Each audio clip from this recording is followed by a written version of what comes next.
technology to work the way it needs to. I'm doing a whole Broadway production this morning, I guess. I don't know. I'm just feeling it. And Mm. we're live. Welcome back, friends. We have Mm. another excellent episode of the Inner Tapestry Series for you today, episode 8. I can't believe we're already at episode 8. How exciting. And yeah, we're getting into a topic today that I don't remember currently a lot about. I've had some like downloads come in recently. And so when Red was like, "What do you want to talk about today?" I was like, "This." So we're going to be talking about the entities within. And you're probably going, "What the heck does that mean?" So before we get into it, let's just do some orientation. Red, if you would be so kind as to introduce yourself. Is Red MoonEagle. I am a psychic catalyst, the healer's healer, and I'm a teacher. And I've been working in the field of healing and energy modalities for decades. So all of this is my wheelhouse. And I'm Yes, everybody finally.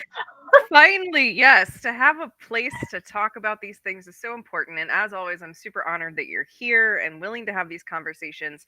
So, just in case you don't know me, I'm Safrianna and Red, the Queer Spirit Guide, and I am a retired trauma therapist turned transformational mentor, writer, speaker, all that good stuff. So, let's get in to the entities within because this was something I'd, of course, never heard of because you have a lot of terms that have downloaded to you that sort of encapsulate different concepts.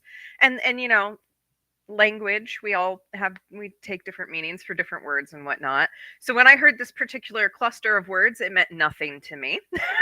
It's just like, what is she talking about?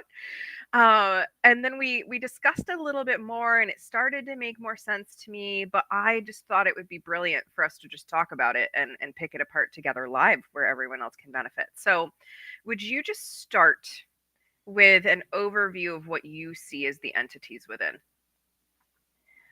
So I'm going to back up to go forwards because that's so looking at the medicine wheel, and I'm looking at body, mind, spirit, emotion. In many of the Western spiritual New Age dynamic, they talk about body, mind, spirit. That's what everybody talks about: body, mind, spirit. The the trifecta of the goddess, the trifecta of the god. But even in that modality, they miss the emotional part. They're missing the other piece of the wheel. Okay, and the wheel gives us that body, mind, spirit, emotion in the middle. And outside of the wheel is community and the layers of community that you're connected to. And when we're looking at the entity within, so the wheel is what's outside, but the wheel is also what's inside. And when we're looking at, I love how you have that history of trauma informed care, right? Because now I can go down that little squiggly line to show you where the entities within connect. So you are, everybody is a, from the premise of you are a multi-dimensional quantumly connected entity living in a human meat suit experience. Your human meat suit is a gift of Mother Earth herself for you to be interacting in this 3D reality, going through the fourth and the fifth dimension with everyone else around you. You have interface. The interface is your body, but what do we do with that? What does that really mean? And society has this construct, and yet the reality of how we live in our bodies is layered. It's layered through the intergenerational traumas, right, that go back 14 generations. The movement experiences in our life to heal your life and be more connected to living authentically with purpose, with authenticity, with connection with the world. You have to go through body, mind, spirit, emotion in your own meat suit. And there is a community component to your meat suit, that outside ring of the medicine wheel. And that is entities within. The entities of consciousness and connection that live within your body, that you also live within, are the direct connectors to Earth herself. gift, and yet we think of our bodies as my body belongs to me, and instead of reframing, this is what I encourage people to do, is reframe that, okay, you're the only one in your body, and yet if you isolate your consciousness, your higher self as an entity from your body, we go into this toxic paradigm of body, mind, spirit, where we mind the shit out of things, but we don't actually integrate into our body and bring up all of those 14 generations of work that can be happening. And the entities within want to all that trauma. They want you to be wholly integral in communicating with them within your body, in the world you're navigating in the touch it, feel it, taste it world that you live in. And the entities within respond to the food you eat, the water you drink, how much breathing you're doing. Are you not moving? Are you resting? Are you properly doing all of the pillars of self-care, but not as I'm taking care of my body. I'm working in cohesion and coherence and in community with the entities that are within the meat suit, that I as an entity also inhabit this space. And we are all connected to Earth herself. That's a beginning. Yeah, no, like there's a lot to it. There is a lot to it, and the more that you talk about it, the more I come back to my original framework for this, which was, what am I familiar with that seems to explore these same things. And internal family systems, which is a therapy technique designed by Richard or Dick Schwartz. Completely. I went to a live training with him once, and when I was a full-time therapist, I was so excited because I never heard of a technique like this that was looking at the parts within us. And one of the first things that I remember him saying in the training was something to the effect of, we are all born with a multiplicity of personality and have all these different, aspects of ourselves. And I remember being like, yeah. But as he went through the training, I kept going, this is shamanism.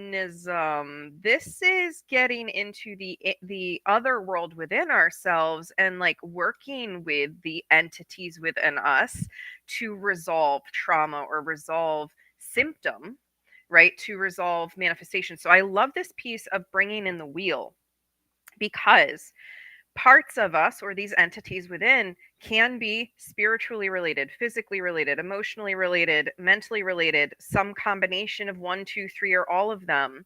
And so sometimes communicating inwardly is very easy in the therapy work type stuff I do, where we're literally talking to a part, but some of them are nonverbal. Some of them just have a feeling in the body. And we know, oh, that's a signal, that's a communication coming from this part. Like, I'll just throw out an example. I have, and I'll call them an entity for the sake of this conversation. I have an entity that will like kick me in the foot, like literally this little punch pain in the top of my left foot.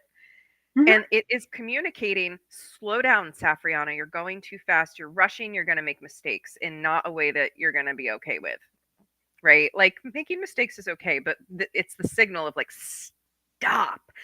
It never comes with a verbal message until I pause and I'm like, what did that mean? And then I get a sense of it.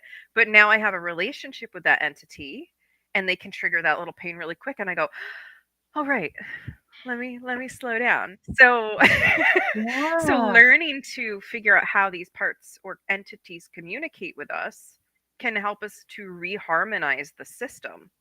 The system being the body vessel and the wheel, inner, the inner and the outer with the community.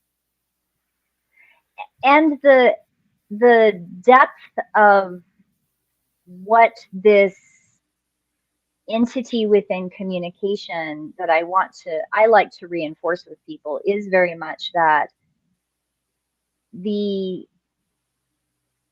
mind stuff can actually get in the way of the felt body entities within that are trying with you. Like, oh my God, I have a sharp pressure in my foot. Oh my God, did I run against something? Do I have something in my shoe? How do how am I minding it Hmm. and ignoring the message from the entities within? Because the Right. entities within, very much like like your example, isn't necessarily a sound, a word, a clear message, and a cognizant, I have minded the shit out of that. um, it a felt a felt knowingness of love. It can be a felt knowingness of compassion. It can be a felt knowingness of, I there's words where they talk about like the lizard brain, right? Like the lizard brain says, "Oh my God, chaos, protect the self." There's a concept within that lizard brain vocabulary that has always led me in the direction of, I think they're talking about the other layer of entities within. I think that we ended it, right, to say that there's only two sides of that. There's the lizard brain that says protect, and then there's the um, conscious thought, right? Like the unconscious versus the conscious. And and I have kind of railed against that clinical perspective because the entities within and the holistic wheel perspective, that shamanistic perspective, that many indigenous cultures talk about it, and they talk about the rhythms, finding the rhythms that harmonize the body with the environment. And when you read about fantastical stories about somebody lifting a car off a child, or uh, protecting the villain, one spear throw to the lion's heart, and when you ask them about that encounter, they go, I don't know, I just knew what my body knew what to do. Most of the time when you listen and read the stories, the body knew what to do. And I would argue, till I'm probably blue in the face, that that has to do with the harmonizing of the entities within, trusting the body's connection to the world environment in a cohesive, cohabitative understanding action of community and cohesion and collaborative communication. Hmm. It, it's very easy to take our modern societal lean into individuality to say that you are not connected. That's a very egocentric, toxic Hmm. perception. Um, I would argue rather that going with and communicating with entities within, recognizing their superpower within you and your ability to communicate with the entity within your human body vessel, your meat suit, gives you the capacity then to share and let everyone have that capacity to shine and connect. I mean, traditional shamanism in many indigenous cultures talks about the reverence and connection we have to all things. Hmm. And that also means your body. Your body is not a separate thing that is against you, that's fighting against you, that's your enemy. And I can say that from somebody who's died 10 times, just so you You're know. yes, yes, you can.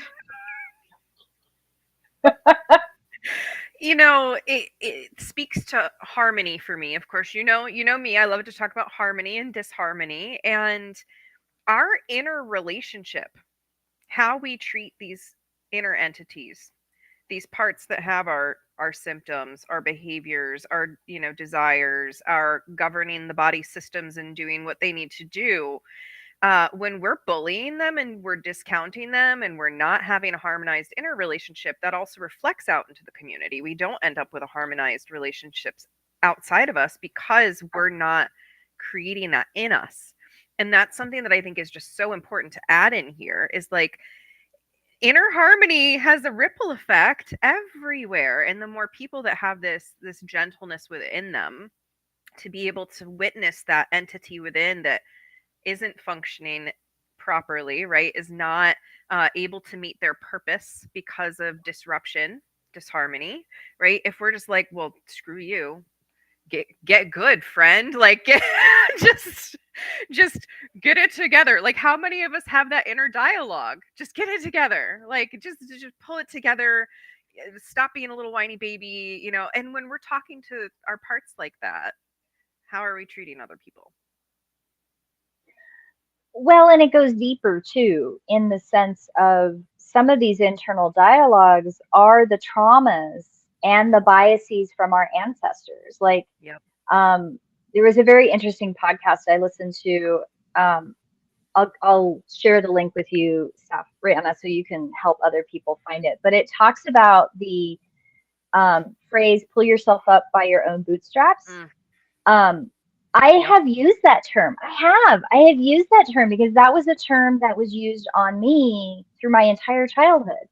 Yep. And I never understood why and how that was possibly a functional thing.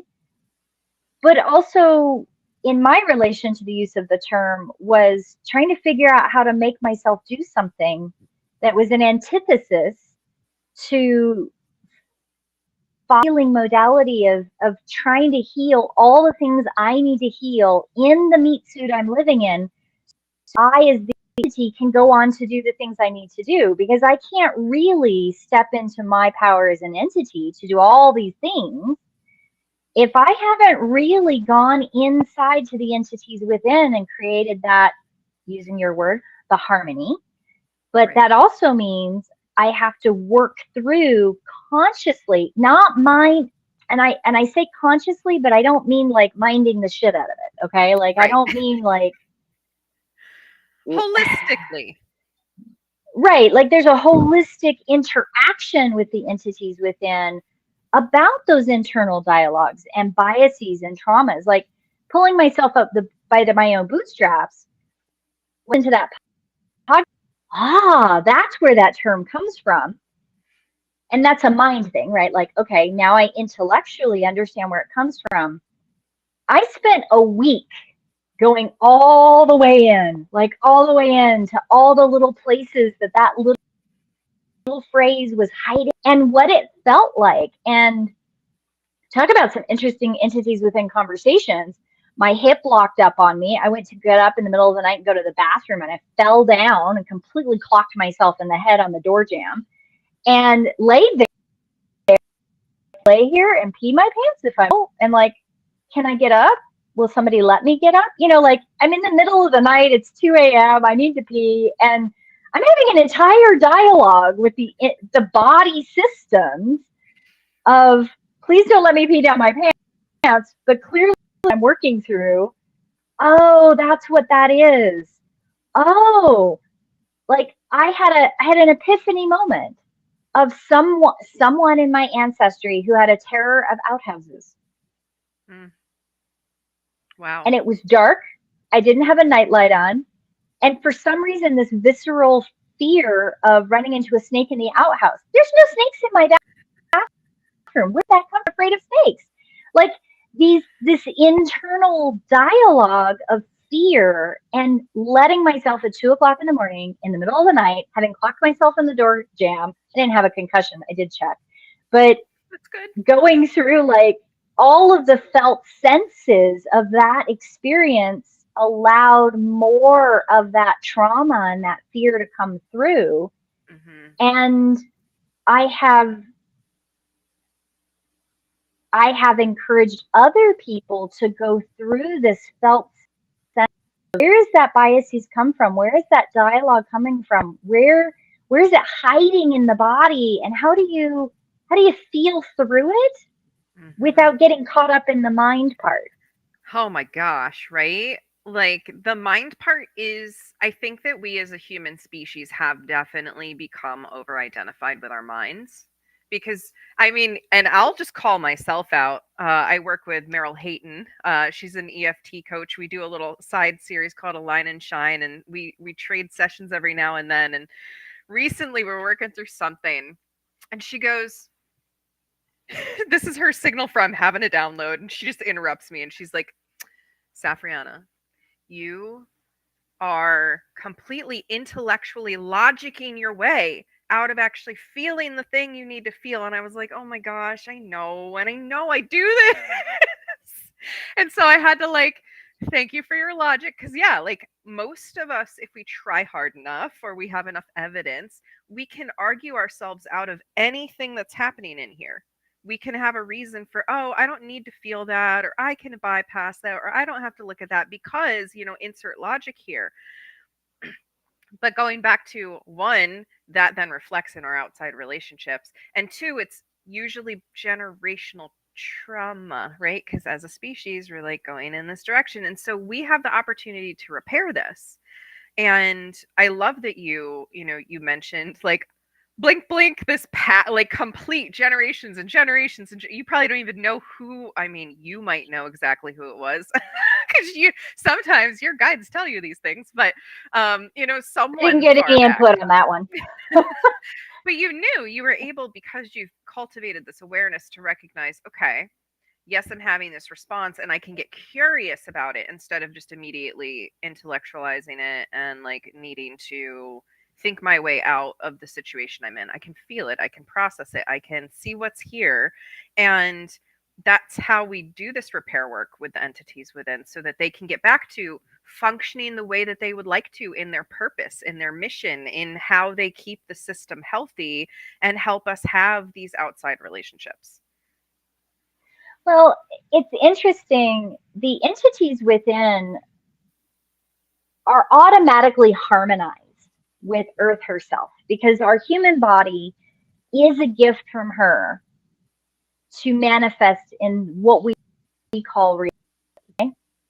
And you in your higher awareness, multidimensionally connected self may not have decided whether you're going to be male or female. Some people don't in their blueprint. Some people are just kind of like, yeah, just put me where you want me.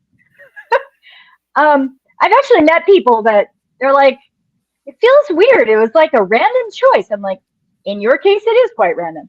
But that doesn't invalidate the communication you need with the entities within to be here and do your work. And the entities within, when we talk about concepts of perfection and imperfection, there is a lot of judgment. There's a lot of shadow that goes into both of those words, right? There's layers of what that looks like and intersectionality of privilege and race and bias and cultural heritage and religion and all those other things layered on top of those two words. They're just layered like a really very convoluted peanut butter and jelly sandwich that has ham and bacon on it. It does not make sense.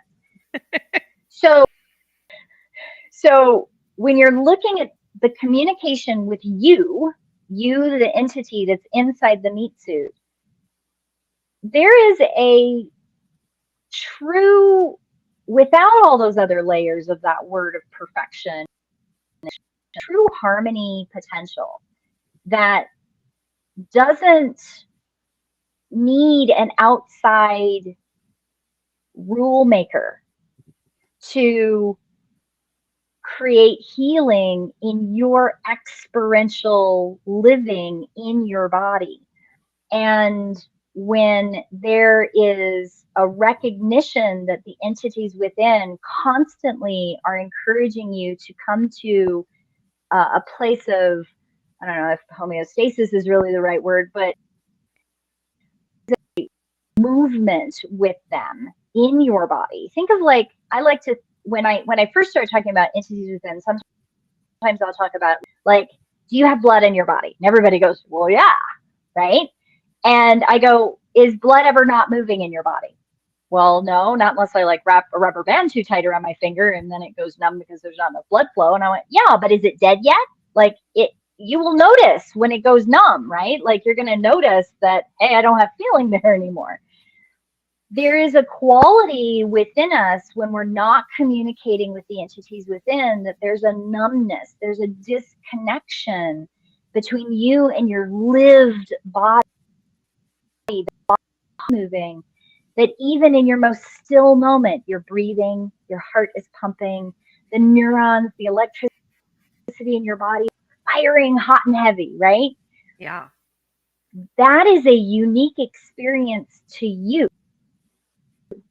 The body, however that feels to you. no matter what your natural number is, no matter what your astrology sign is, no matter what gender you identify with, no matter what your race or culture or religion or whatever, that is something special and unique and, for lack of a better term, perfect for you. And when you are numb to that flow, you create connection with your world Yeah. because you no longer have connection to all around you.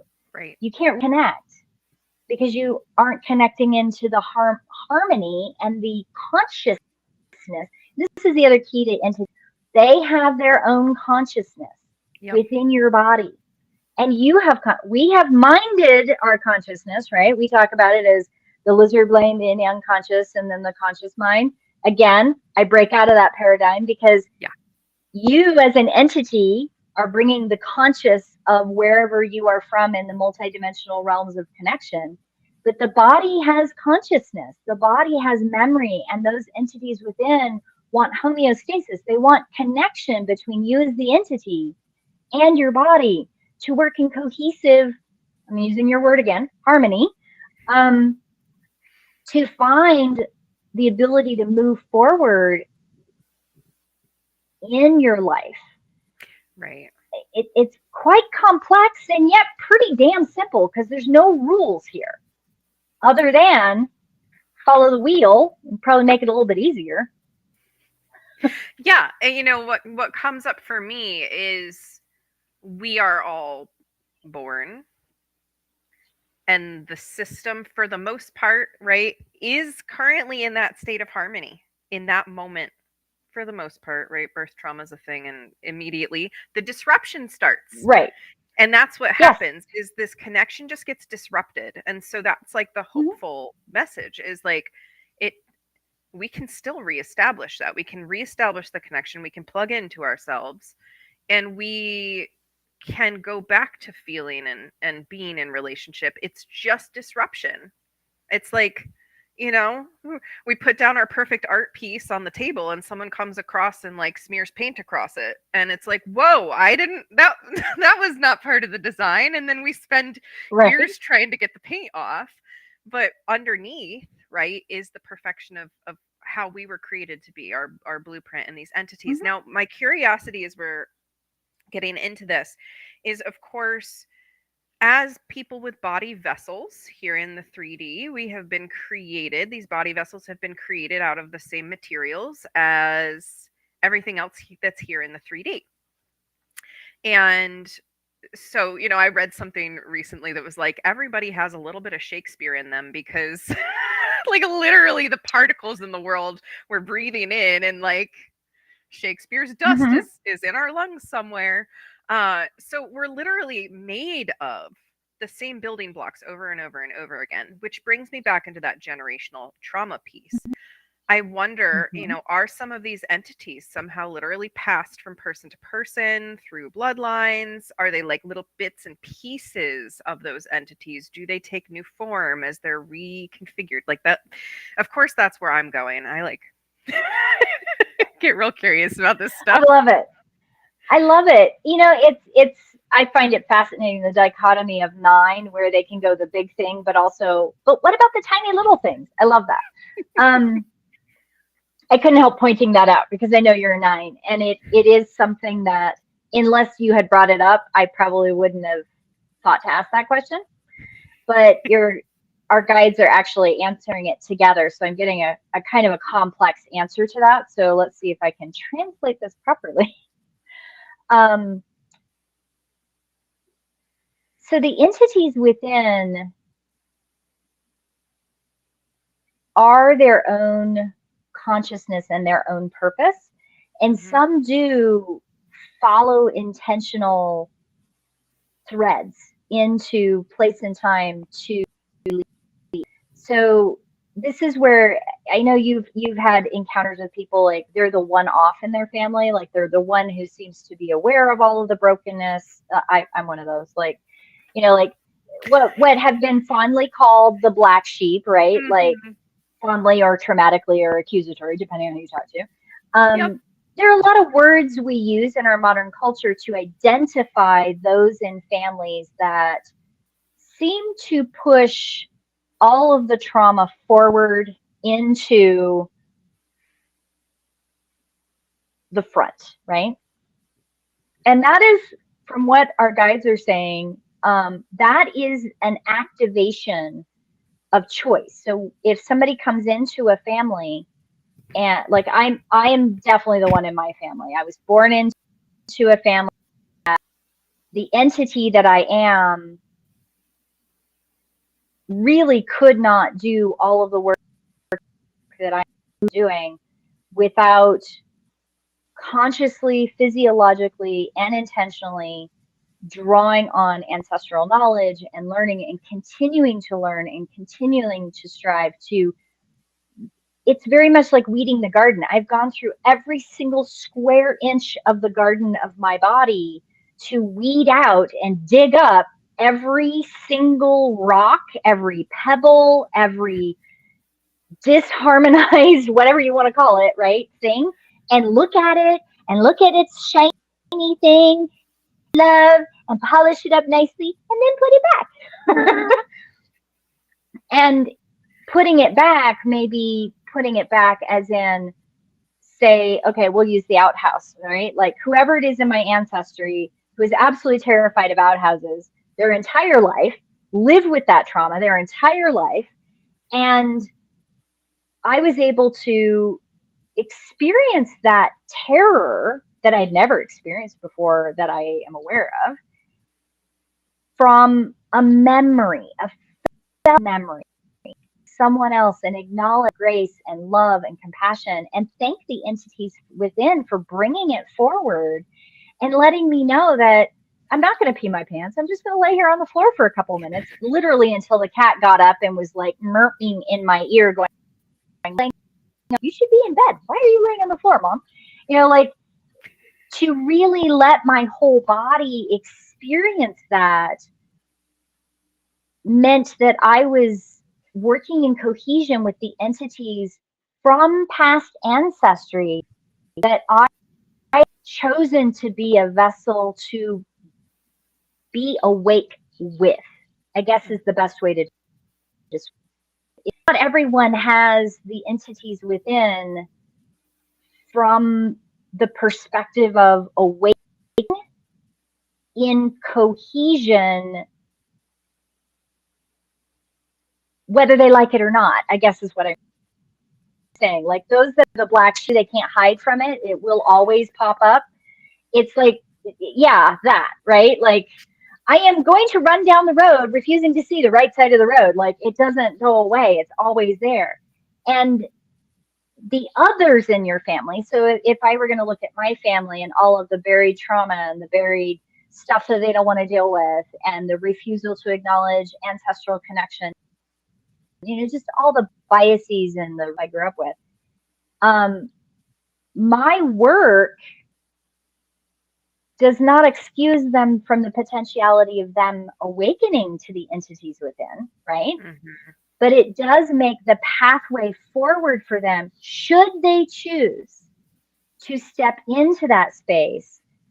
I have led the charge, so to speak, energetically, and my entities within are inexorably interwoven into the entities within in my family and in you, Safrianna, and anybody I meet on the street. Like these entities within all communicate, but they are their own conscious, their own connected to Earth herself.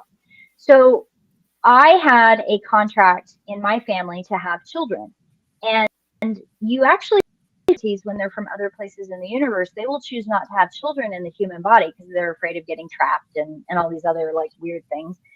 But I chose to have children, and in both times that I carried entities, you know, the potential growing the vessel in my body to give birth, there was a knowingness, even before I had the language for it, there was a knowingness that my children, they have their own bodies and their own awareness, and it's my responsibility to do the entities within as I'm growing suit that somebody else is going to inhabit. that my work will continue even after I've given birth and gone on and grown and they're out living their lives. My kids are grown. They are out of the house. They are living their own lives. I even have one son who's had a child. And that means that my work continues. It cascades into, in many indigenous cultures, you'll hear them say every decision you make has 7 generations of cascading effect. Mm.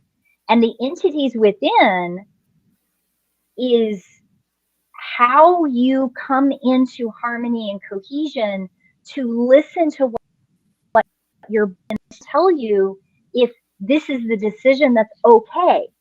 Because if you just mind it, you will make a mistake. You will not fulfill the honoring of 7 generations in the future. And my work in my body has and will continue to cascade into my children. I mean, I was a single mom. I screwed up all the time. But I have really healthy kids. And I have also seen cousins.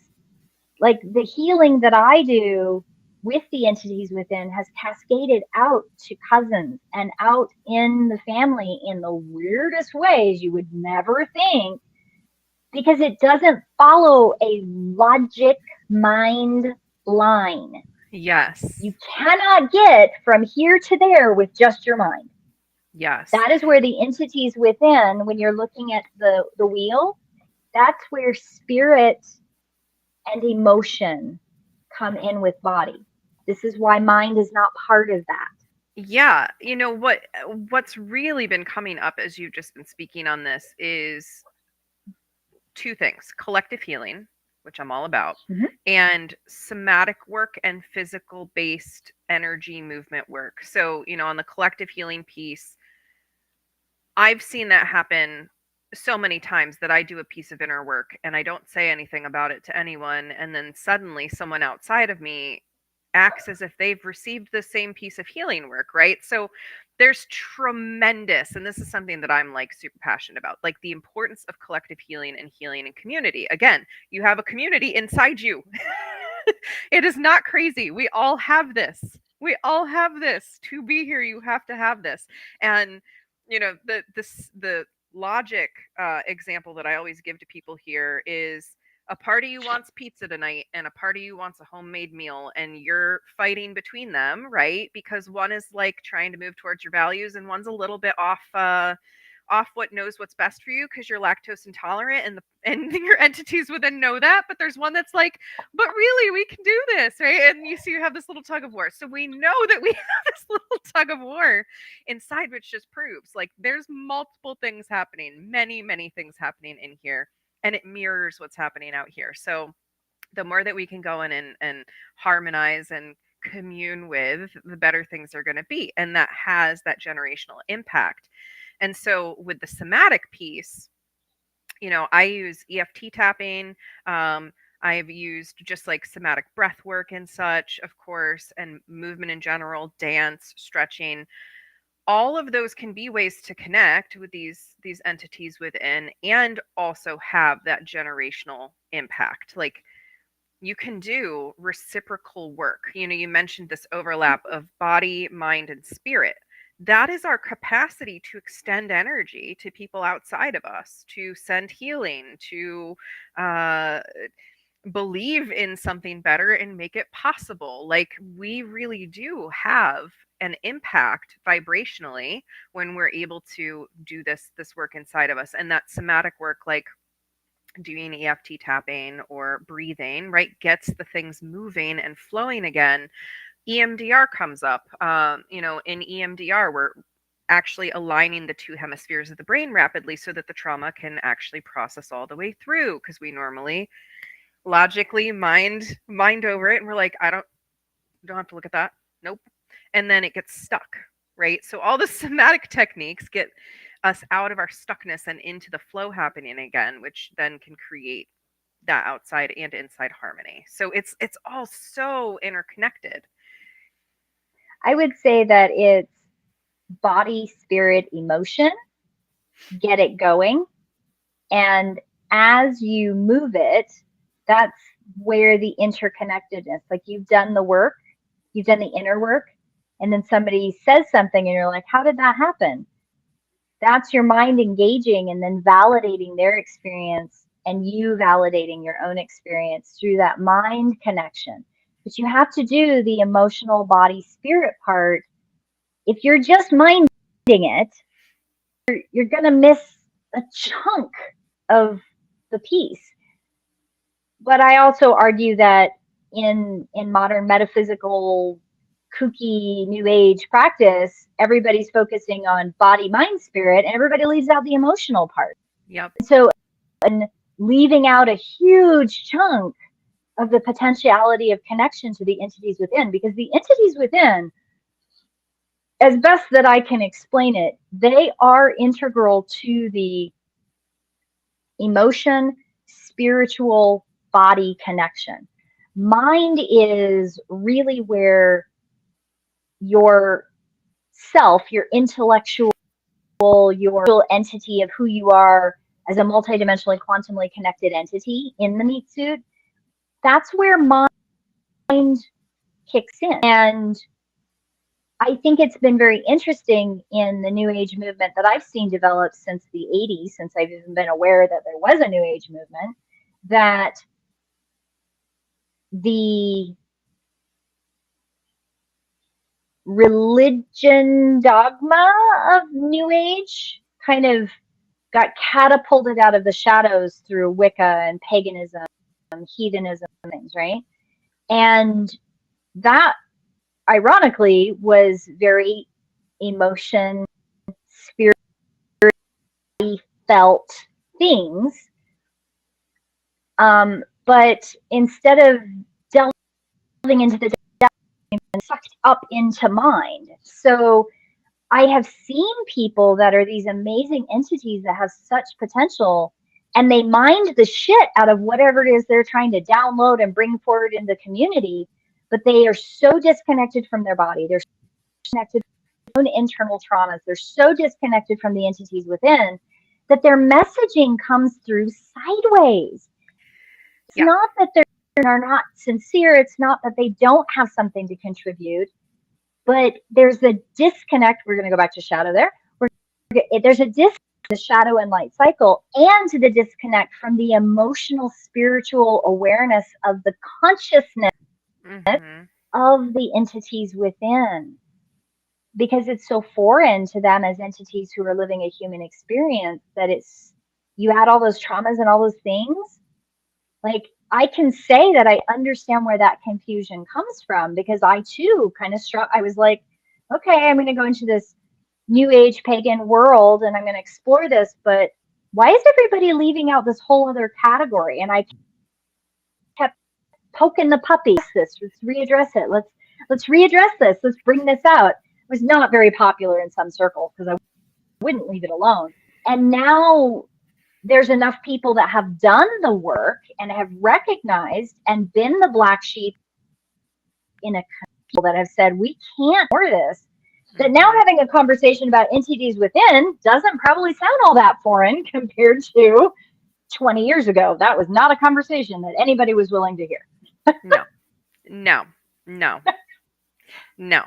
And what, as you're sharing that, what comes to me with the intellectualization piece is separation consciousness, right? We Yeah. have, again, as a collective, as a human species, become fiercely individualistic, which if our ego is like, I am one and I can do it on my own and I don't need outside, like I can just teach my one framework, right?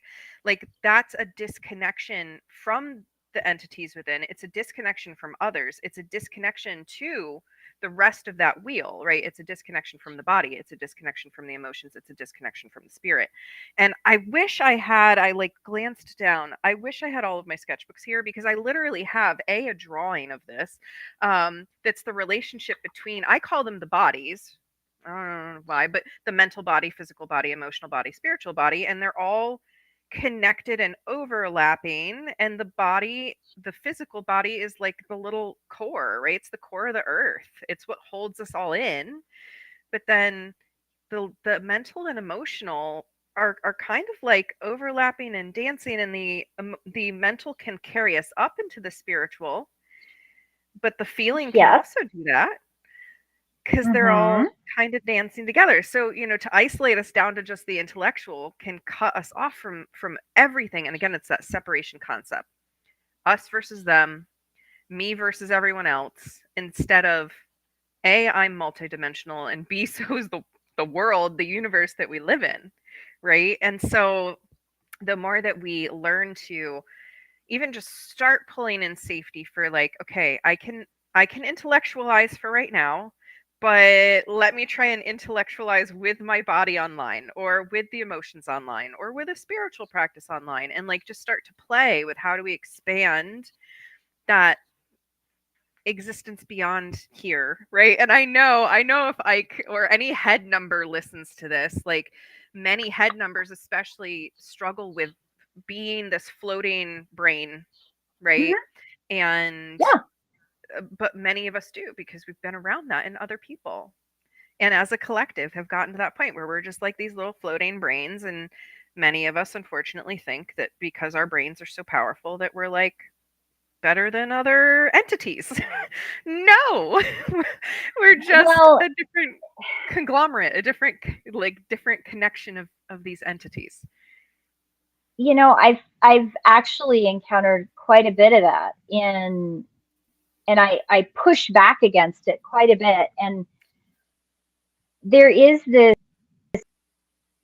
reflection from the outside in many of these communities that um, we'll use you and I as an example. Safrianna is the expert of this. Red is the expert of this. That means they have power. They have the ability to tell us what to do, right? If I'm just using a general term.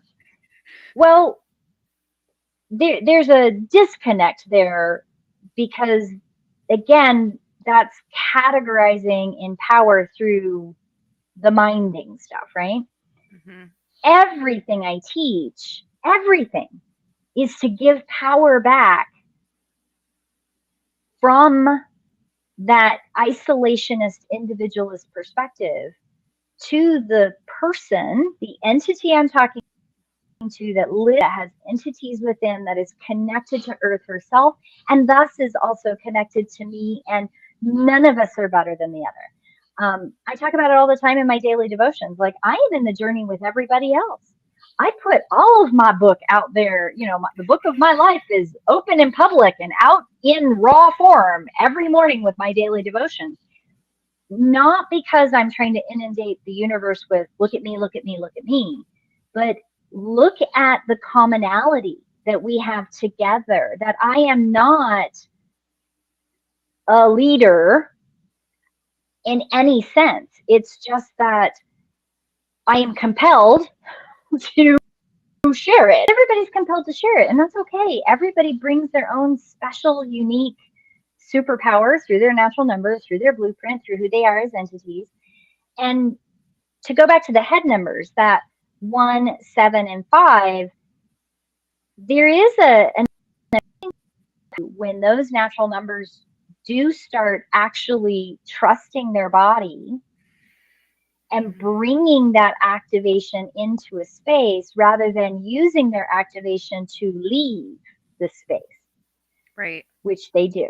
And that's every natural number has a shadow. We've talked about that, right? Like I mean, I every can one just of us go to has. another universe when I want to leave. So, like, we all have our own gifts. Right? Right.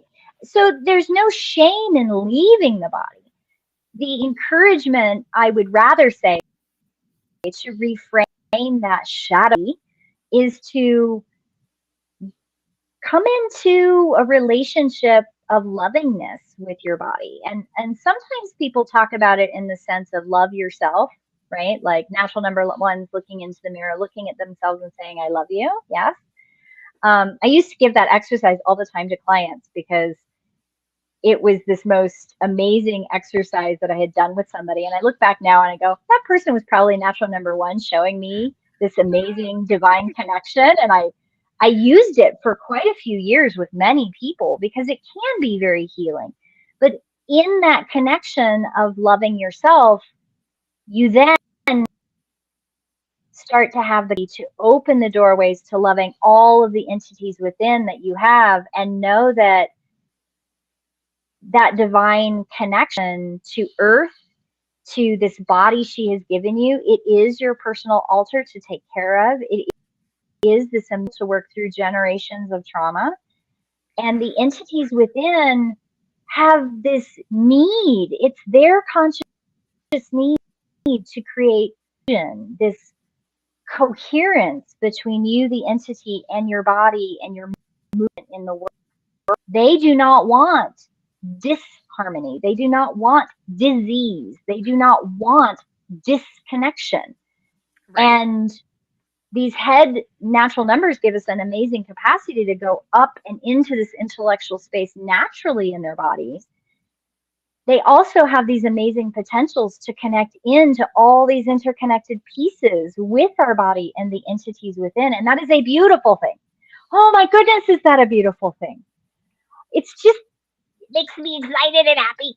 I know. And now, of course, my brain's going a mile a minute because I'm thinking about natural numbers and how natural numbers represent, right, the gifts of the body and Mm-hmm. capacity, potentiality here on planet Earth. Mm-hmm. And I think that we all possess a part or an entity of each natural number within us Yes, and can that learn is to the unlock thing. those gifts. Yes.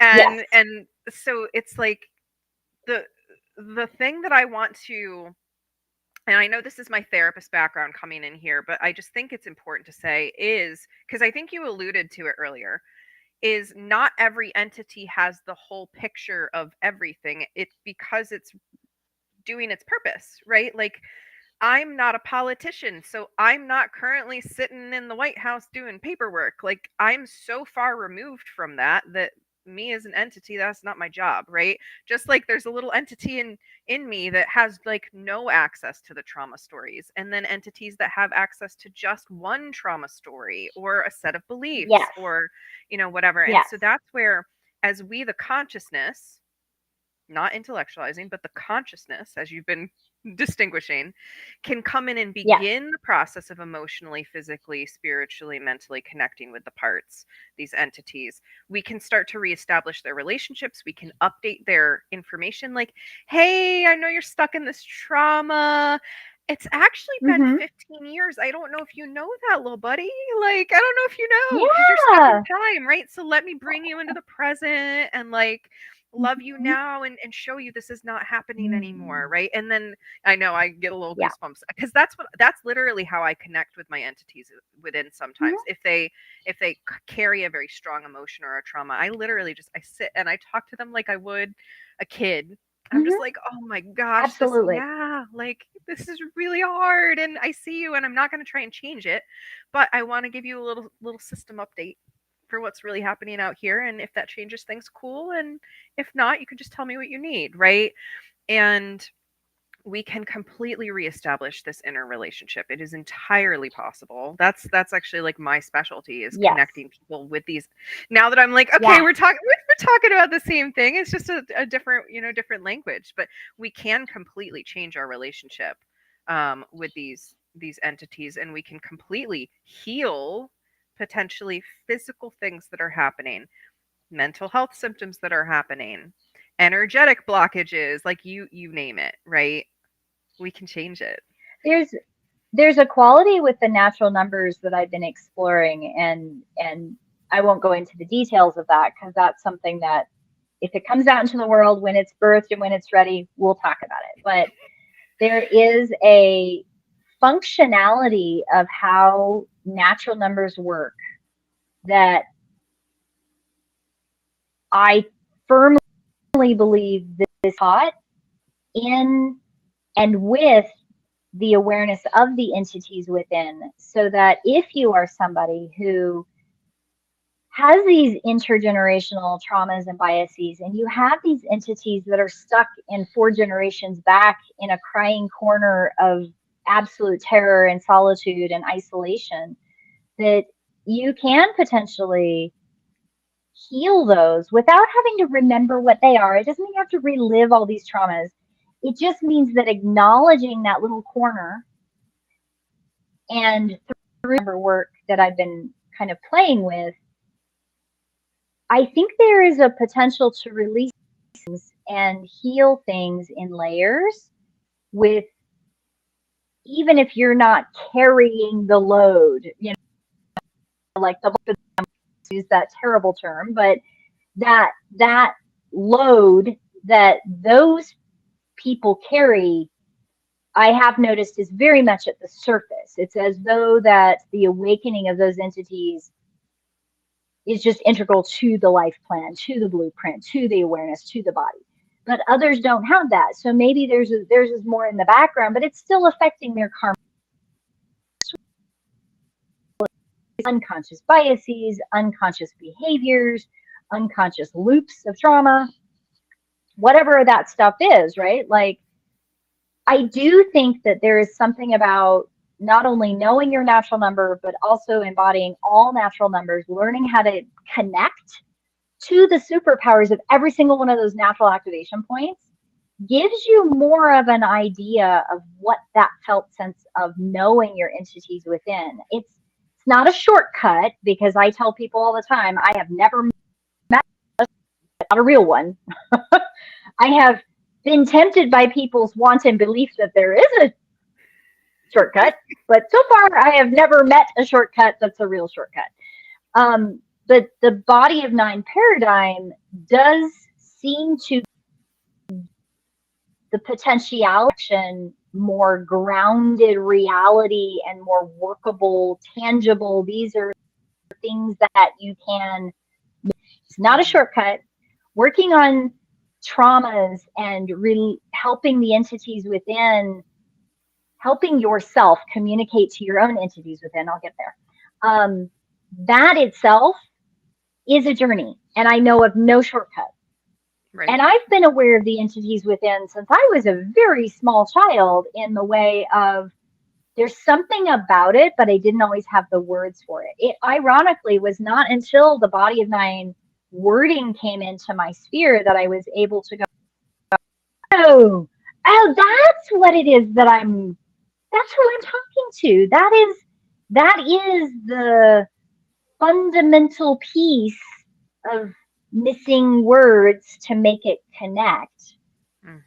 Because you had talked about this other modality before at the beginning of our talk here, and I went and read that because you had mentioned it before to me, and so I went and found a couple books, and I was reading some articles, and I was reading some of the material, and I was like, yeah, there's a piece, but not quite.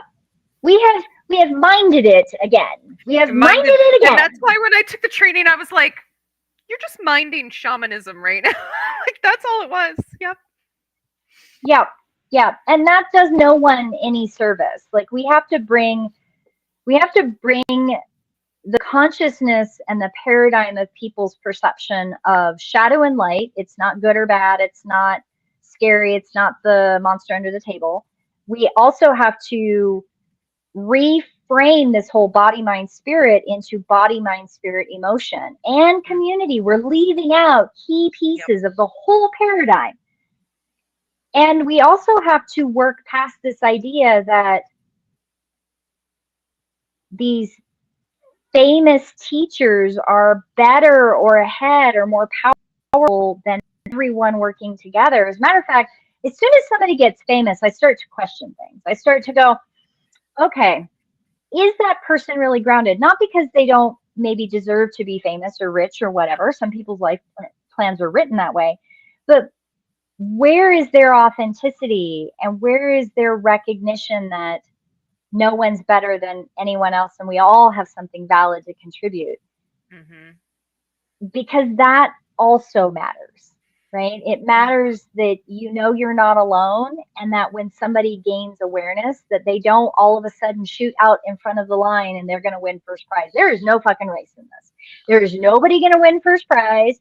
There's nobody that's going to walk away, higher consciousness of the universe, and go, look at what I did on Earth when I lived there. Like, there is no such thing as that. And if you're holding on to that, you are going to be gravely disappointed for your entire life. You're never going to get there. Yep. You're never going to get there. So, yeah. Stop it. I had this moment that really hit. I guess, it was probably somewhere around like when I learned my natural number, which is a couple years ago now. And um, also around the time I was really studying internal family systems and parts, aka entities that go way deeper. And I started to kind of look at my own relationship with the four bodies, as I call them, and uh, community and all of it. I had this sudden shift of, I don't have to be in conflict with this shadow light thing. I don't have to strive for perfection. I don't have to be healing all the time.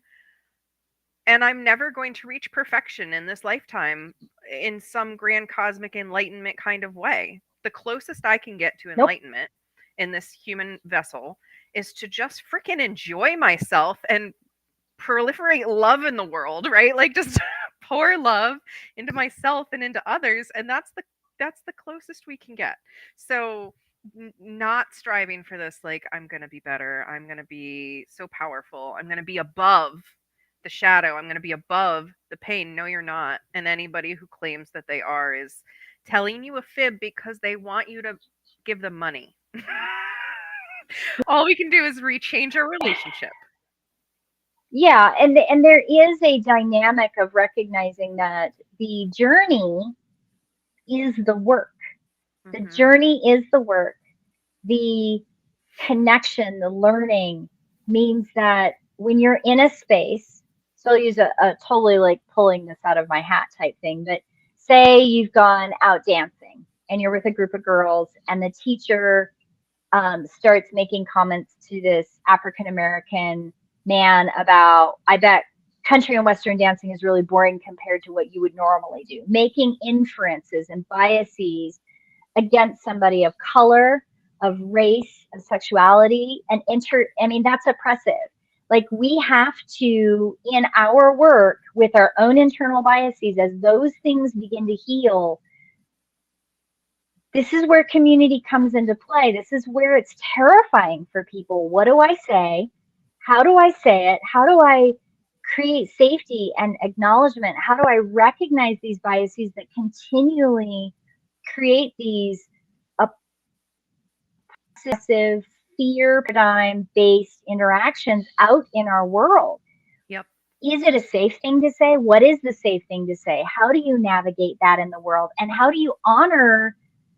It's not a place of, and I really mean this, white, pasty, redhead, and I'm going to go rescue the African American person in the room. That is toxic beyond toxic. Absolutely not. So how do you navigate in situations of race and oppression and sexual oppression or societal moral oppression, or how do you navigate? And I know I've gone really big, right? It's not macro, because look at your micro world. Look at how you navigate in the world. You have gone inside with your entity within. I've brought up house memory. Okay. So absolutely terrified of being in the dark in an outhouse. Where does that come from? Who the hell knows? But I do know that there was layers of feeling in that experience that I'm still trying to navigate. I suspect, don't know because my guides haven't told me, but I suspect that it has something to do with slavery. Don't know. Don't know Hmm. where. I know some of my ancestors were slaves, but I don't know for sure where it comes from. I don't know if that memory is from a male or female. Was it an experience from, I have no idea.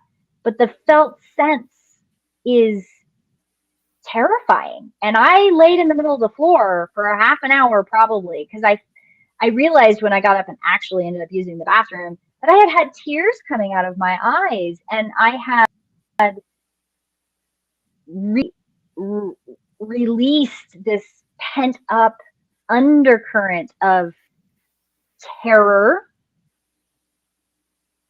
helplessness, shame, uh, disappointment in myself, disappointment in others, disappointment in the human race. I mean, that was like a big part of it. Like, whoa, that's big, Yeah. right? So, so having that experience, what does that do for me when I'm out grocery shopping? Or what does that do for me when I'm working with my community? or my family. All of the entity within work will translate to something else in your lived experience. And that gives us all opportunities to start breaking down and changing the world for better. Yep. Again, I know I sound like I've gone really big and that can sound really overwhelming to people, but there is a quality that I have heard from a lot of people about it's too big. How can my how can just getting up in the morning, getting my kids to school, going to work, working 8.5, 9 hours, getting off of work, picking the kids up, feeding them in the evening, doing the chores, going to bed with my husband, fulfilling his needs and my needs, or not having a partner, or whatever your world looks like. Only a heterogeneous hierarchy, white perspective of what life is, and I am aware of that. But how does the entity within work? Well, it works because you're then going within to then come out and be with people real. Yep. And it's messy and it's hard and it's confusing. I mean, that's just me. I'm in a state of confusion most of the time. It can feel probably very shameful to certain natural numbers. It can be terrifying to other natural numbers, and it can feel very overwhelmingly disappointing, as in, shouldn't I have gotten more out of that? Or why can't other people see my journey? You know, there's a lot of like shadow reflection in each of the natural manifestations. But the entities within is a very deep topic because it is about the consciousness of the cells in your body, the entities within, the ones that are fighting the cancer, the ones that are taking oxygen from your inhalations and carrying that through your body into your blood system, the entities that live in your blood, the entities that live in your myofascial system, in your water system, the entities that live in your gut. Gut brain biome, anybody? Has anybody heard that phrase? It's like everywhere right now. Yeah, we're Entities starting to within, get that's it. the We're thing. starting to get it. We're starting to get it. It's so exciting. That example of the oxygen carrying the blood to your cell, the, the cells carrying the oxygen to all the other cells, brought back up when I was in breathwork training. She was like, so when you pause at the bottom of the breath, that's when these little carriers they take the oxygen, they put it on their little bus, and they go driving to the other cell where they drop it off. And I'm like, oh. And I started to notice a difference because I'd give the entities within a pause at the bottom intentionally to do what's theirs to do. And Yes. so all of this, everything you've just said about that macro level, I just want to bring it back down to something that I say all the time, which is that the most important work you can do is improving the relationship within yourself, healing yourself. Mm. I really, again, it's not about healing 24/7. It's about, because sometimes healing is just awareness, it's just acceptance, it's just changing our relationship. And so I say that there's two stages, and I've written about this. There's healing, and then there's healed and healing. And we're actually healed when we're just like, oh, I don't have to do, I don't have, there's no end goal. Oh, there's the self love, and the self love is the healed. And then we're just in an ongoing state of healing. We're always going to be doing that. It's just happening because Always. there's been so much disruption in our universe, uh, on our planet, throughout our cosmic history. There's just been a lot of disruption, and so we're all just trying to come back into harmony. And the most important harmony you can cultivate is within yourself. So I think I think that's a great way to summarize it and kind of bring it down. Is there anything else that you want to share about the entities within today before we wrap up? I think one of the things that both your and my guides have been kind of like, I get this image in my head of two entities jumping up and around in the background going, meet, meet, meet, meet. um, which, which is very much the connection to yourself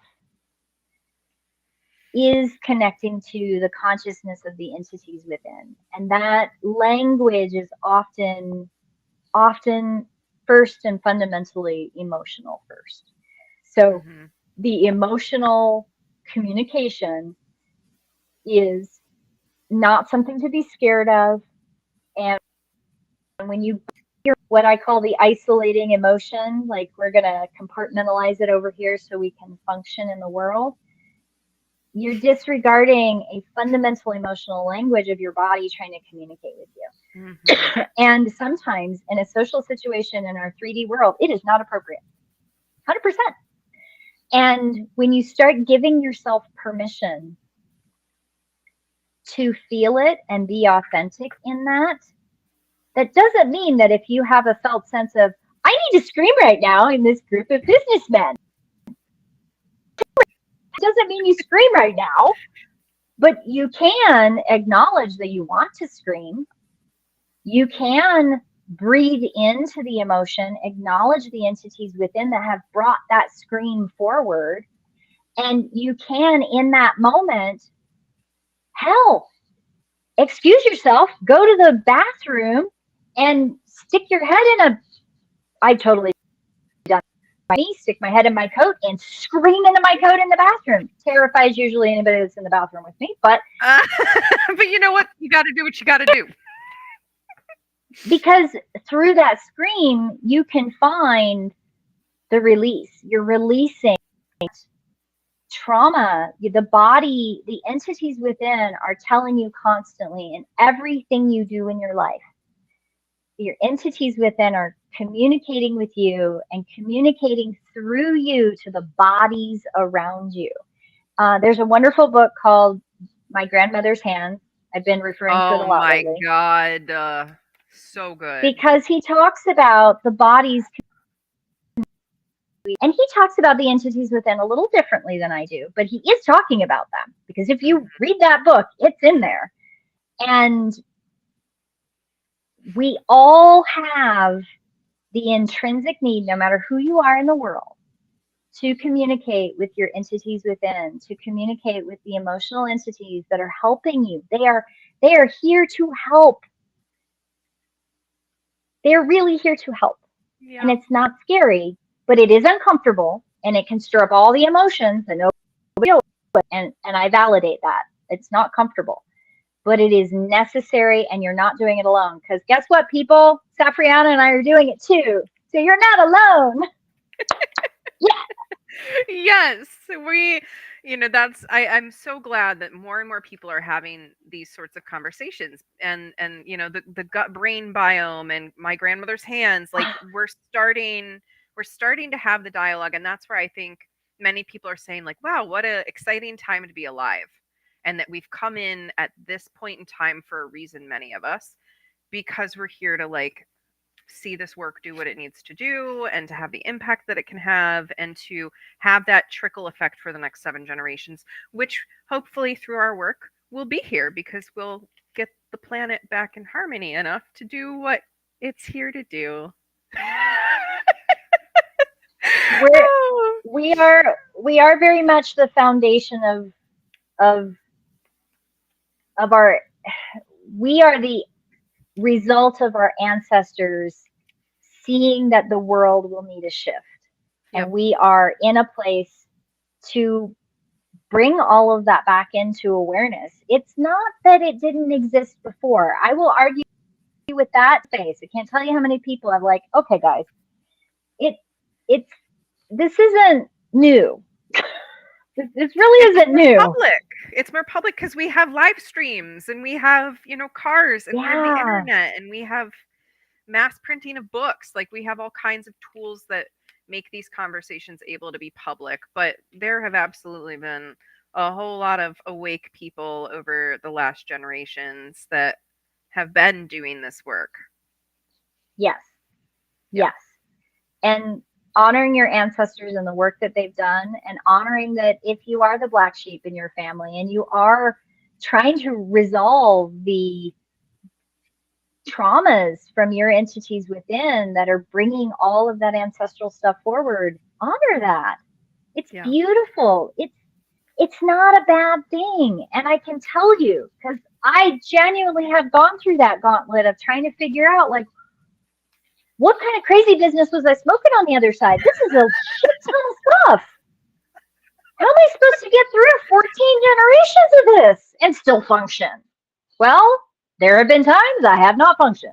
Yeah. Ooh, oof. Yep. Many a time. Many a time. Oh my gosh. Well, this is a great conversation. Thank you, Red. And I hope that You're very welcome. if this was your first introduction to parts or entities or this microcosm that exists within you that reflects the macrocosm, know Yeah. that you're not alone, right? And it's Nope. okay to discover new things, and it's okay to reestablish your relationship with what's going on within, but start to get curious when you notice that, like, huh, I want to do this. I also want to do this. Or I'm feeling this, but I'm also feeling this, because that's your different entities having different responses and different thoughts Yep. or behaviors. And you can start to get to know that in such a fun, fun way. So, as It's always, so much fun. It's so it much is. fun. It really is. There's so much joy in it. And I know clocking my head on the floor like thing, but have you noticed that I'm smiling about it, right? Like, yes, it was in the moment uncomfortable. I was crying, but I let the joy and the entities within to bring me to that place of release.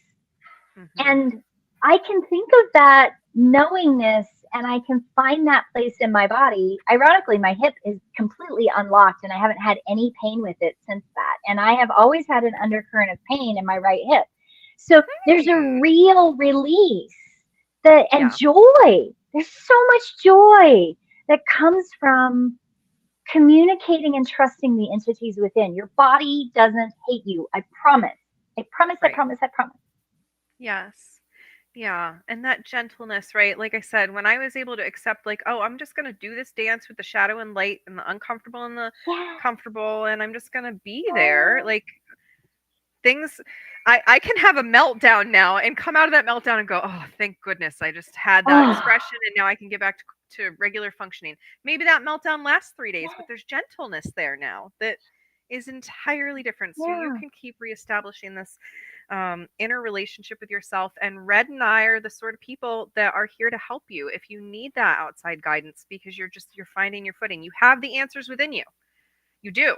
yeah, And sometimes it's so helpful to start to have an outside perspective to just get you going and find your path again, because that's, the disruption piece. We just get disrupted from our path. yeah, So we will yeah. be back in 2 weeks talking about something else. I don't know what yet, but if you have a particular topic you want us to cover, as always, leave us a comment. We're so happy to have these conversations. It's a pleasure, Red. It is beautiful. Thank you so much, Safriana, and thank you to everyone who joined us, past, present, and future, and right now.